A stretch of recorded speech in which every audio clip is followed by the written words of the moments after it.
उठले दर्द कमरिया से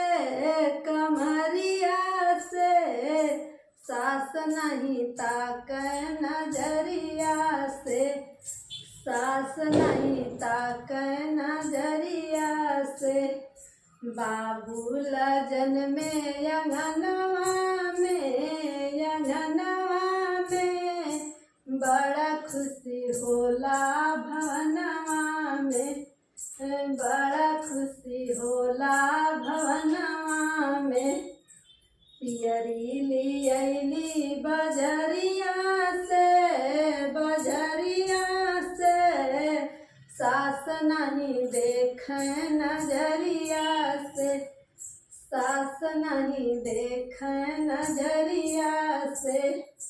कमर उठले दर्द कमरिया से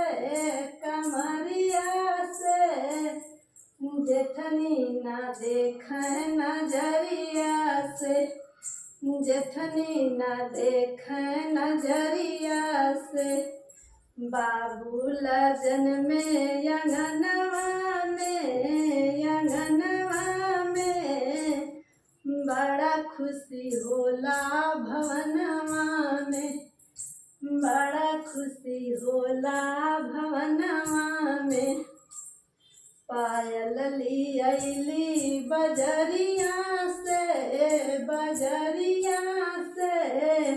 जेठनी ना देखे नजरिया से, जेठनी ना देखे नजरिया से।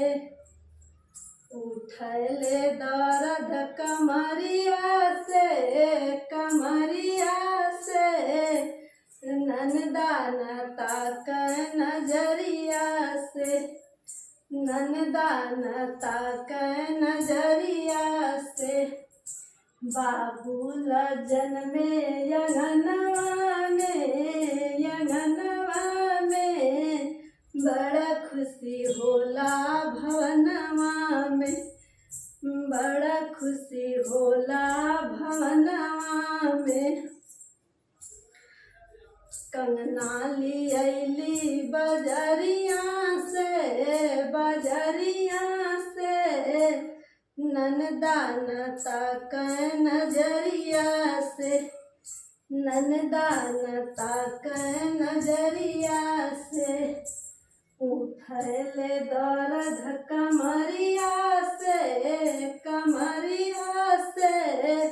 बड़ा दर्द होला कमरिया में, बड़ा दर्द होला कमरिया में। बाबूल जन्मे अंगनवा में बड़ा खुशी होला भवनवा में, बड़ा खुशी होला भवनवा में। दोस्तों आप सभी को मैं प्रणाम करती हूँ।